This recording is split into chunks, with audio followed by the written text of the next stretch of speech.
procedures and processes of the court. Sino po ang kauna-unahang nag-obstruct? Yung Committee on Bad Government.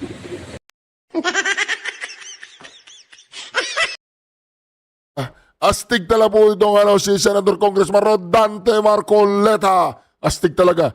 Committee on Bad Government. Alright, a very good day, very good vibes po sa inyo lahat mga ka-reaction. Reaction TV page nagbabalik po. Reaction. Napakaganda po ng pag-uusapan natin ngayon ha. Mantakin po ninyo. Marami pong isinuwalat dito si Congressman Senador Rodante Marcoleta. Ito po ang pinaka-latest niyang interview ha. Ang tawag po dito ay ambush interview. Dito makakatikim po lahat ng mga nasa Quadcom. Lalong-lalo na itong si Castro. Papaliwanag niya dito, ipapaliwanag po niya dito lahat ng kabalintunaan ng mga Quadcom. Yun po ang kanyang mukhang bibig, kabalintunaan. Pero bago po tayo magkalimutan mga ka-reaction, ito po, Reaction TVPH. Thank you President Mayor Rodrigo Roa Duterte. Ito po ang ating silver play button na galing sa YouTube. Pinasulat po natin ang pangalan ng ating Pangulong Rodrigo Roa Duterte dyan. At ang target po natin ay Go for Gold. Go for Gold po tayo. Yung gold ang inaasam-asam nating makamit bago po mag-eleksyon sa 2025 at ihahatid po natin yung personal doon sa kanyang bahay, doon sa Davao. Yung dalawang play button. Kung gusto po ninyo maging kabahagi dito sa aking mission, mag-subscribe po kayo, i-like at i-share ang ating video. Kasi pag nag-subscribe po kayo, kasama po kayo dun sa ating mission. Ito po yung ating silver. Yung gold na ang ating iniintay, no? Inintay po natin ang gold. Anyway, mga ka-reaction, ito na. Alright. Ang condition niya, siguro na-stress yung tao dahil sa pangyayari. Ako rin, na-stress ako eh. Kasi pagpunta ko rito, sabi ng driver ko, sir, lakarin mo na lang. Sa kilometro kalahati pala yun. Ay, sumakay ako ng motor. Buti na lang, mabait yung nakamotor para makarating ako dito. Barado na kasi dyan eh. Oh, shoot. First question. So, anong next move after dito? Ako, Dito umuulan na. Baka tayo magkasakit ha.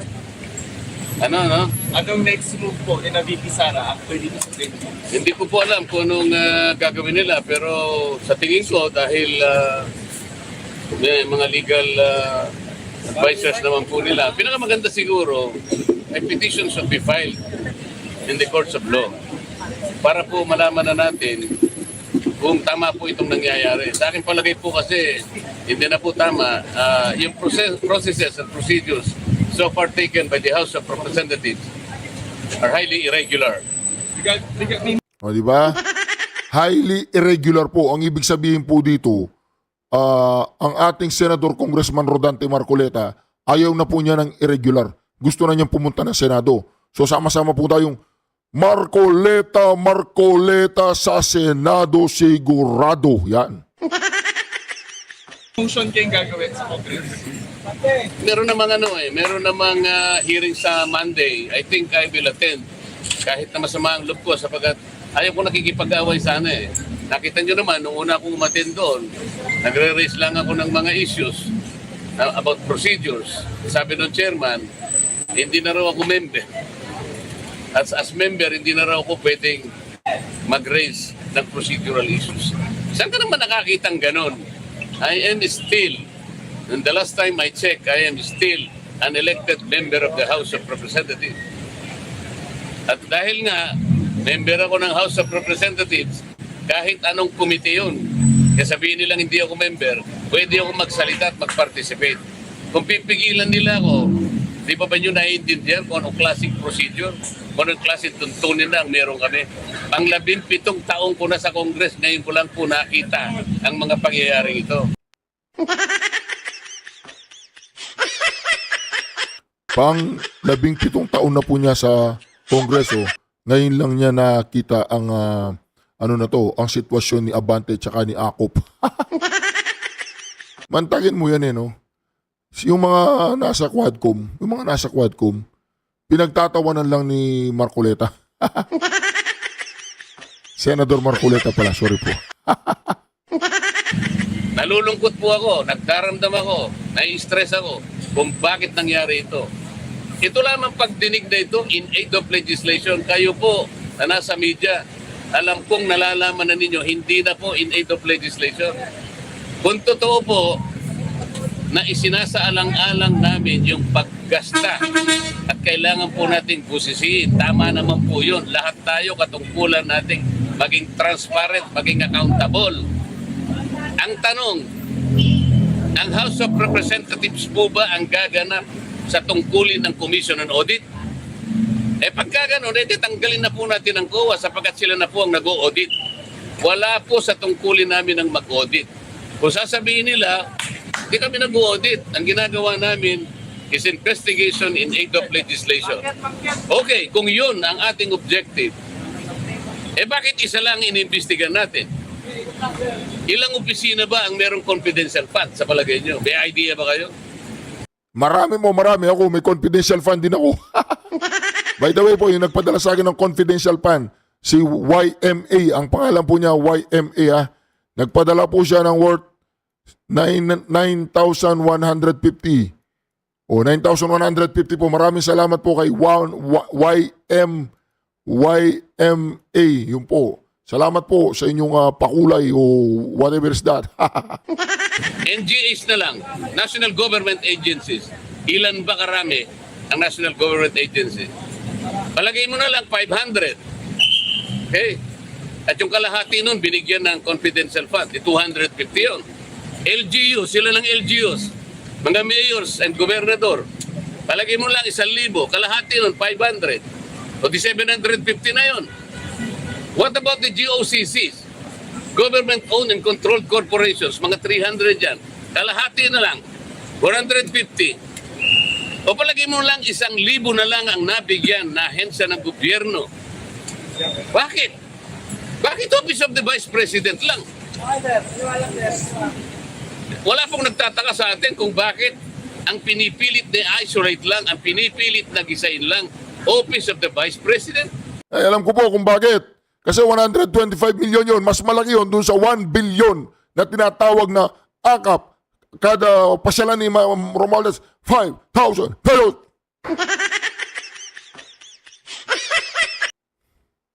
At saka yung DepEd na kung saan ay naglingkod siya bilang secretary. Paano po yung iba? In aid of legislation po ba ito?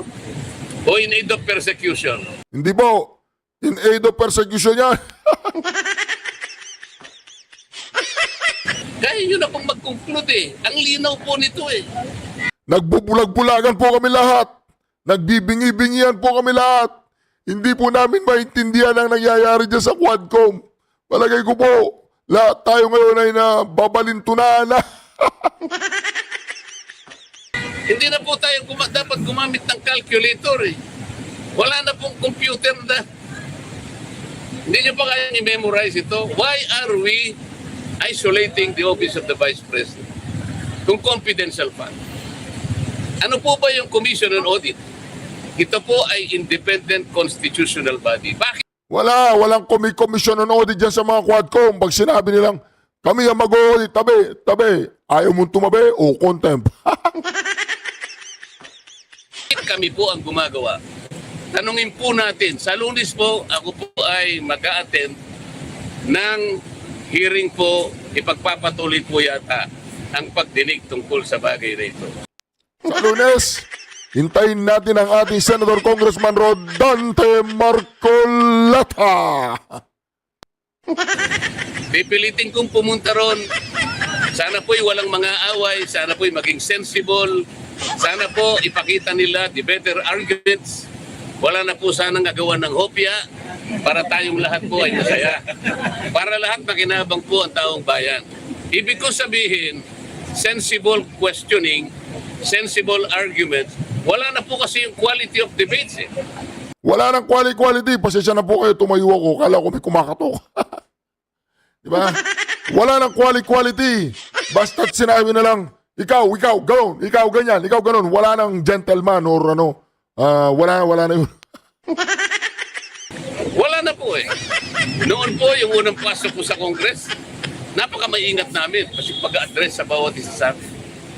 The Honorable Gentleman from Bohol, ganun kami. The Distinguished Congresswoman from Leyte. Ay ngayon po, hindi. Duduruin ka pa eh. Sabi pa ng isa. Sasamahan pa yung panlalaki ng mata eh. Are you rebuking this committee? O, kilala ko po yun. Yung ano yun, yung bishop na pastor. Yun. Bishop na pastor na lumalabas ang dila. Si Abante. Si Abante yun. Walastik si Abante. Abante, balita ko sinusuka ka na sa distrito mo. Oo, balita ko lang, hindi ka na mananalo. Nakita po kayo ng ganun. Nakakita na po kayo ng ganun. Ngayon ko lang po nakita, ewan ko po sa inyo, sa dami po ninyo, kung hindi po nyo nakikita ang nangyayari. Hindi po namin trabaho ang mag-audit. Yun pong audit observation memo o kaya notice of disallowance. By their very nature, ito po'y confidential. Confidential po eh. Bakit po ang House of Representatives kukunin nila po yung mga dokumento at sila mismo ang gagawa ng gawain ng COA? Ang ibig bang sabihin, gagawa po ba sila ng batas para i-abolish na po ang COA? Nalate ka na, Congressman Senador Rodante Marcoleta. Nalate na po kayo. Inabolish na po nila yun. Inabolish na nila sa imagination nila. Diba? Wala na sila sa kanilang mga sariling katinuan.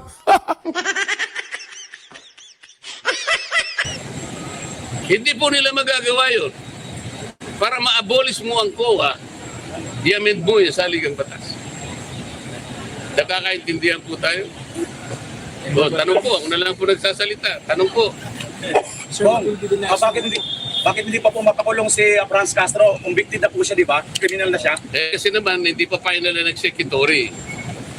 Nagpiyansa yata, nagpiyansa. Mga inutil yan. You know, si Manuelita, mahilig siya sa salamin.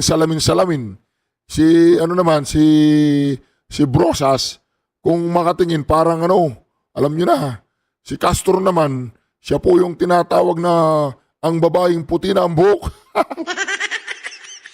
Natisi lang po nagpakulong. Ang nag-charge sa kanya, na-convict siya, ngunit meron po tayong mga appeals. Oh.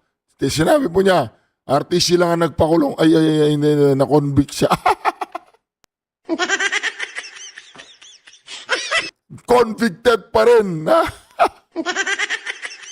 Nagpakulong, ay, na-convict siya. Matalino din tong si Senator Congressman Rodante Marcoleta. Pwede siguro po nag-appeal siya sa Court of Appeals. Kung sakasakali pong ma-confirm naman ng Court of Appeals yun, ma-affirm, pupunta pa po siya sa Korte Suprema. Ang Korte Suprema lang po ang final and executory arbiter. At pagkatapos po nun, kung sakasakali na i-affirm ng Korte Suprema yung naging hatol ng mga hukuman sa kanya, doon pa lang po siya makukulong. Hindi ba ito insulto sa mga abogado na siya hindi siya abogado, convicted pa siya, siya hindi nakukulong, siya ang pang nagpakulong sa isang abogado na hindi Actually, nakaka-insulto doon sa paraan na sinasabi niya, itong abogadong ipinakulong nila, ang sabi nila, obstruction of procedures. Baka hindi niya naintindihan kung ano yung obstruction. Ang una pong nag-obstruct ay yung Commission on Good Government. Ang pangalan po kasi ng ng committee is Committee on Good Government. Committee on Bad Government. Sino ba yung namumuno doon? Abante, ikaw ba yun? O salaminin natin. Sabi po nila, sinight for contempt nila yung staff ng OBP sapagkat di umano siya ay nag-obstruct ng procedures and processes of the court. Sino po ang kauna-unahang nag-obstruct? Yung Committee on Bad Government.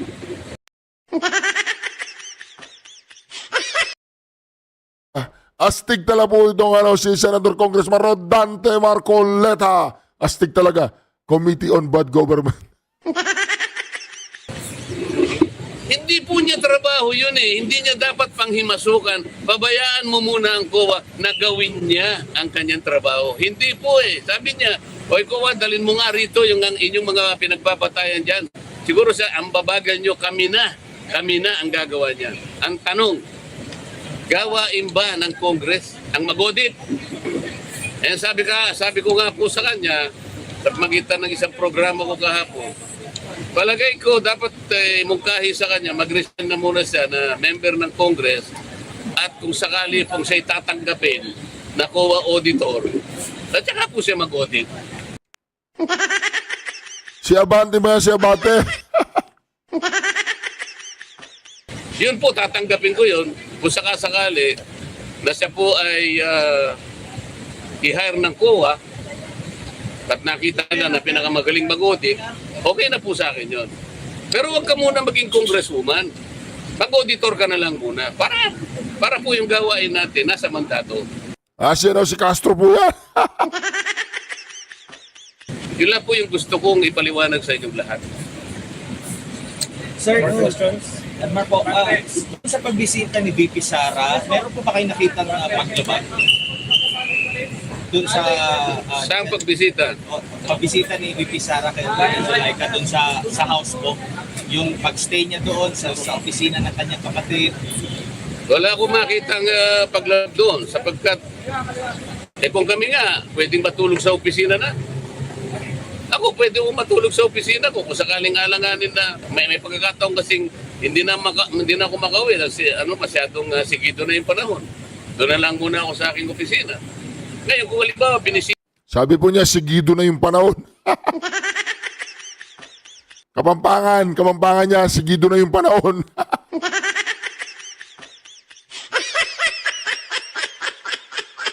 ng pangalawang pangulo ang kanyang staff na nakakulong. Alam mo, galing Pilipino yun eh. Staff niya yun eh. Kung ako parang sumakit na yung loob ko sa nangyari sapagkat itong abogado, sinasabi niya lang, nakita ko kasi yung ibang bahagi ng proceeding. Parang ang pinagtuunan nila ng pansin, yung pagsulat niya sa COA na sinasabi niya, dapat kayong magpakadalos-dalos, wag muna ninyo silang bigyan ng dokumento sapagkat hindi pa conclusive yung audit observation memo. Totoo naman yun eh. Hindi po conclusive yun. Appealable, hindi final yun. Contestable po lahat yun. Ngayon, ginagawa lang ang tungkulin niya bilang isang abogada. Yun ang pagkakaintindi niya. Maski ako gagawin ko yun eh. Bakit niyo bibigyan sila ng dokumento para silang umako sa gagawin namin, ginagawa pa lang namin ang tungkulin namin eh. Halimbawa po sa isang nagluluto.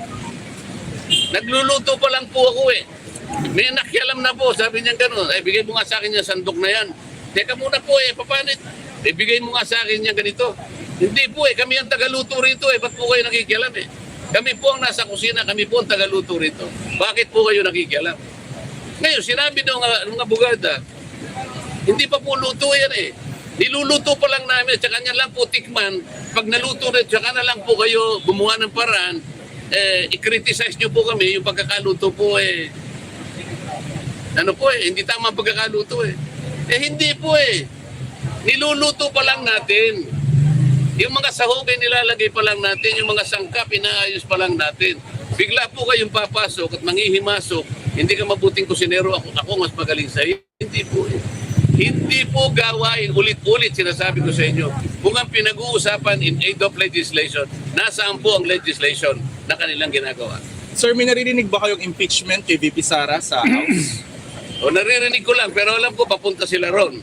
So, ang ibig po sabihin, yung kasing iniimbestigahan ng mga inutil na to yung iniimbestigahan, mayroong pa 6 months grace period na binibigay ang COA sa OBP. Sa lahat po ng isa, mayroon yung 6 months grace period. Doon sa 6 months na yun, aayusin mo lahat ng mga, mayroong mga irregular, mayroong mga mali, mayroong mga ganyan. At from there, nagtatrabaho kayo, yung COA tsaka ikaw, pinagtutulungan nyo yan. Ngayon, hindi pa natapos yung 6 months, itong mga inayupak na to, talagang gustong gurgurin itong Vice Presidente, nangialam na, kinuha na yung mga papeles. Yun po kaya po nagpadala ng sulat doon si Attorney Zulaika Lopez dahil humingi isa ng pabor sa diyan nga sa COA na wag mo nang ilabas kasi kulang-kulang. Ayun, minasama na naman ng mga inayupak. Dahil nga mga walang alam, di ba? O, Dan Fernandez, may alam ka. Anong alam mo, boy? Yan pa ang isang kabalintunaan. Yan pa yung isang hindi ko maintindihan. Kabalintunaan. Naghahanap sila, nagmimina ng ebidensya. Kaya nga nila sino pinagpapatuloy ito. Pero ang tinatanong ko, kung talagang legitimate po ang kanilang ginagawa, kung talagang totohanan, kung talagang para sa bayan, maging accountable tayong lahat. Sa dinami-dami po ng mga ahensya na pinagkalooban ng confidential fund, bakit po nag-iisa lang? Bakit po pa ikot-ikot kayo sa nag-iisang ahensya? Wala na po ba kayong pakialam doon sa iba? Anong klaseng gawa nito? Paano tayo makakagawa ng isang matibay, ng isang katanggap-tanggap na investigasyon? Kung sa dinami-dami ng mga ensyang nabigyan ng ganong klase pondo, isa lang ang tutubisin. Kaya nila ginagawa to para sa impeachment, sir? Tingin nyo? Isa sa paraan, baka sakaling makakuha siya, hindi po ganun nga eh. Baligtad po ang nangyari eh. Hindi po kayo ang gagawa niyan. COA po ang magpapatunay kung ang pagkakakasta po ay hindi tama o tama. Kayo po ay walang mandato na ganyan. Yun na po yung pinipilit ko sa kanila. Ang problema, pag ako po ay nagsasalita ng ginto, ina-advise ko po sila, wala naman silang makita o magamit na ibang argumento para sansalain na sinasabi ko that they should provide a better argument. Sabihin nila kung nagkakamali ako, wala naman silang masabi, aagawin na lang yung hopya. Yan lang naman eh. Pero tingin nyo gugulong ang impeachment if ever i-file? Diyos ko. May numbers ba? Hindi ko alam kung talagang gagawin nila. Hindi ko alam kung gagawin nila. Nagsasayang lang sila. Napakaraming pong problema ng bansang ito. Napakaraming problema ng bansang ito. Dahil sa nangyayari, may nakikita ba kayong constitutional crisis? Maaaring mangyari yun. Bakit po? Tingnan po ninyo. Sino po yung kanilang pinagdidiskatahan? Opisina ng Vice President. Nagkataong pangalawang pinakamataas na Pangulo, pinakamataas na opisina sa ating bansa. Bakit po nagkaganito? Kung meron mang nakita, kung meron, bakit hindi hayaan po yung proseso na gumulong? Ba't hindi hayaan yung opisina ng COA na siya magsabi sa atin sapagkat sila'y merong mandato? Kung gusto nyo talagang gugulin ang panahon ninyo sa ganito, tawagin po natin lahat ang mga opisina na pinagkalooban ng confidential fund. Palagay ko, maski si Speaker Martin, merong confidential fund. Thank you, sir. Ang Pangulo, O yan, narinig po ninyo yun. Pati daw si Martin Romualdez, merong confidential pa na, Martin Romualdez. Yung lahat ng inyong mga kabalintunaan. Salita po yan ni Senator Congressman Rodante Marcoleta. Marami pong kabalintunaan itong mga taga-Quadcom. merong confidential fund. Kung last na lang po, Mayor. Sinabi po ni Congressman Pulong Duterte kay Vice President Sara na ikinakahiya niya na miyembro siya ng 19 Congress. Ikaw po bilang congressman, ano po masasabi niyo? Nalapit na ako mapahiya. Nahihiya na nga rin ako eh. Siguro nahalata ninyo eh. Nakakahiya talaga. Hindi ito yung House of Representatives na pinusukan ko noong 2004. Hindi po ganito. Malapit na po akong mag-graduate next year. Ngayon ko pa makikita ang lahat na hindi dapat gawin ng isang institution kagaya ng House of Representatives. Ang House of Representatives po ay isang parliamentary institution. Dito po ginagawa ang lahat ng pagdidebate. Lilitaw po dito yung makatwirang pangangatwiran kung anong argumento ang mabisa. Hindi nila dapat sansalain, hindi nila dapat pigilin ang magsasalita sapagkat pare-pareho ang members ng Congress. Sir, yung in aid of legislation na hearing, meron na po bang bill na nabasa kayo or meron na ba silang plano nabasa na ipabasa? Yung meron silang naipasang bill sa extrajudicial killing. Pag-uusapan ba natin yun? Basahin po ninyo, nakakatuwa, nakakahiya. Sapagkat akala niya, kailangan po malaman ninyo kung totoo na in aid of legislation po ito. Nakapagpasa na po sila ng panukalang batas October 11, 2024. Ba't ayaw pa nilang tumigil? Meron na pala. So hindi na in aid of legislation, tapos na, di ba? Ang hinahanap nila yung makagawa ng batas tungkol sa EJK. Nagawa na eh. Na-file na October 11, 2024. Ba't ayaw mo tumigil? Meron ka bang gustong gawin siguro? Di ba? Kung ano po masasabi niyo sa sinabi po ni Vice President Sara Duterte na ang gobyerno na ito ay walang pagtutulong. It is nothing. Nandito po. Wala akong magagawa kung yan ang sentimiento ng Vice President. So dito po narinig po natin lahat ng sinabi ni Congressman Senador Dante Marcoleta. Marami po ang talagang nakakahiya po itong Quadcom at itong House of the Representative na kung saan silang dalawa ni Congressman Pulong tsaka si Congressman Dan Marcoleta talagang parang hindi na po nila maatim ang parte sila ng 19 Congress. Anyway mga ka-reaction, huwag niyo pong kalimutan mag-subscribe, like at i-share ang video na ito. At lagi po natin tatandaan Rodante Marcoleta sa ating balota yan. Yan ay numero 1 yan, number 1 yan. Alright, God bless you all. Shukran.